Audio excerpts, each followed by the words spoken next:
Hello, boys and girls. My name is Mr. Fox, and I'm here at Linda Elementary School in Linda, California. I'm going to read a book entitled Goldilocks Returns. It's by Lisa Campbell Ernst, and I think it's going to be an interesting book for us to read. Little heart up there in the left-hand corner says, "For Allison." Let's get into our book and see how exciting it really is. As a child, she was known as Goldilocks, and she was very naughty indeed. Her favorite hobby was snooping in houses where no one was at home, until, of course, all that dreadful trouble with the bears. Then Goldilocks grew up, and the older she got, the worse she felt about her horrid behavior. She shortened her name and pinned up her curls so no one would recognize her. Goldie opened a shop to help people protect themselves against snoops.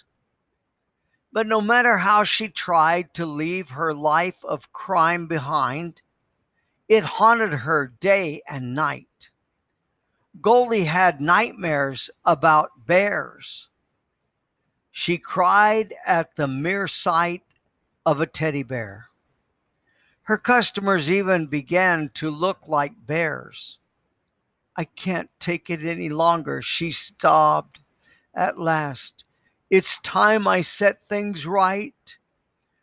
Early one morning, Goldie loaded up her truck, turned her shop sign to closed, and zoomed off towards the deep, dark woods. Well, that's her business on that side of that truck. Goldie's Lock and Keys.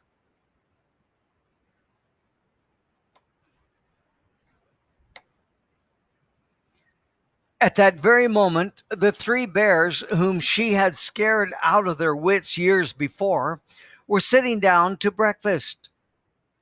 They were Papa Bear, Mama Bear, and their son, who, though not a baby for some 50 years now, still went by the name Baby Bear, due to the fright brought on by Goldilocks.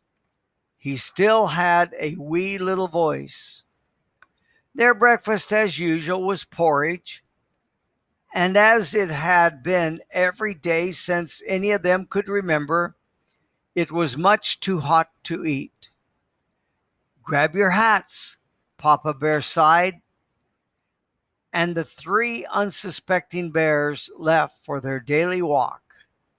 There's Mama Bear and her cane, Papa Bear and his cane, and there's that 50-year-old baby bear. It looks kind of weird as a little boy with one of those little windmill things.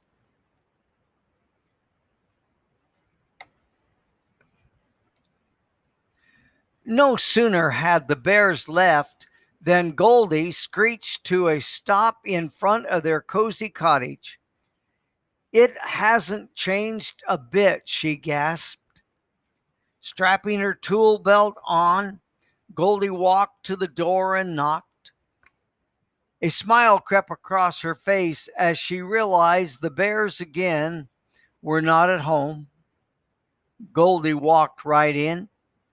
"I'll fix that," she said, chuckling. With a drill in one hand and a screwdriver in the other, Goldie swung into action. Moments later, the bear's door was laden with the finest in locking hardware, padlocks, double bolts, and the secret anti-snoop lock she used in only the most serious cases. "Won't they be delighted?" she crooned. Next, Goldie headed for the kitchen. There sat 3 bowls of porridge. Ish, she said. It's that same goop as before. Goldie emptied the bowls in the sink. They won't have to eat this nasty tasting stuff anymore. And she set out her special fat-free rutabagas breakfast bars and cans of tart and tasty celery juice. Goldie stocked the cabinets with enough breakfast bars and celery juice to last for months. While she was at it, she threw away any food she thought was unhealthy or didn't like herself. Now, to spruce this place up a little, Goldie announced, putting out 3 bolts of pom-pom fringe and her staple gun. The results are stunning. On the table it says tart and tasty celery juice. I don't think so. I'm not going to drink tart and tasty celery juice for no one. Feeling better already, Goldie burst into the living room. Egad, she cried when she saw what Baby Bear had made from the pieces of his broken chair.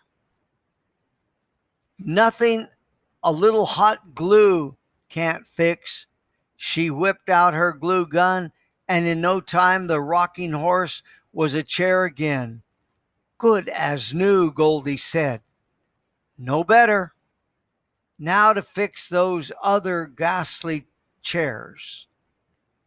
Even after all these years, Goldie still judged Mama Bear's chair too soft, Papa Bear's too hard. The stuffing was quickly moved from one chair to the other. Goldie hung haughty-taughty drapes, scattered pillows, and covered all the furniture with shiny plastic covers. Perfect at last, she declared. Goldie raced up the stairs to the 3-bedroom's bedroom. Good gosh, she said, testing the beds of Papa Bear and Mama Bear. Just as I remembered, too hard, too soft. And before you could say Rip Van Winkle, she had adjusted the stuffing to her finicky likings. Goldie sprayed ravishing roses perfume in the air and tied bouquets of plastic flowers around the room for a back-to-nature look. It's gorgeous, Goldie sang, falling back on Baby Bear's bed to admire the room. The bears will be so grateful. Suddenly Goldie was exhausted, and once again Baby Bear's bed was just right. Before she knew it, Goldie had drifted off to her most peaceful sleep in 50 years. Oh, look at her sleeping there with a teddy bear underneath her in Baby Bear's bed. She sure looks comfortable. The bears, meanwhile, were finally returning home from their walk. Seeing the truck, they began to worry. They hadn't had much luck with visitors in the past. What's on? Papa Bear said, noticing the locks on the door. Then he heard Baby Bear squealing in the kitchen. Oh no, my gosh, oh my heavens, he cried in his wee little voice. Look, look.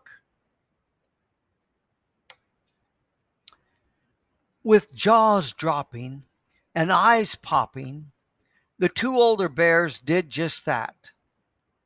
Papa Bear snarled at the sight of the table and bellowed in his big, deep voice, "Someone has taken my porridge." Mama Bear nodded. "Someone has taken my porridge," she said in her medium-sized voice. And Baby Bear, discovering the mess in the sink, cried in his wee little voice, "Someone has taken my porridge and they've thrown it away." Memory told the bears to race to the living room, and so they did. It was a shocking sight. Papa Bear's knees buckled and he fell into his now poofy chair. "Someone," he growled, bristling, "has been fooling with my chair." Mama Bear tried hers and gasped, "Hard as a rock, someone is fooling with my chair." "Ah!" Baby Bear screeched, stomping up and down.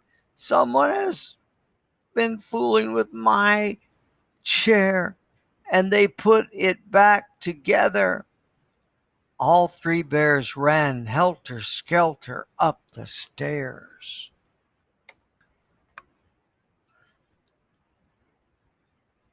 "P.U." Baby Bear gagged. "What's that smell?" "Ravishing Rose," Mama Bear read, picking up the empty bottle from the floor. The two older bears didn't even check their beds. They knew where to look. When what they saw made their fur stand on end. Baby Bear began to tremble. She's back," he wailed, hoping it was just a nightmare. "Someone's been sleeping in my bed, and here she is again." And at that moment, Goldie opened her eyes.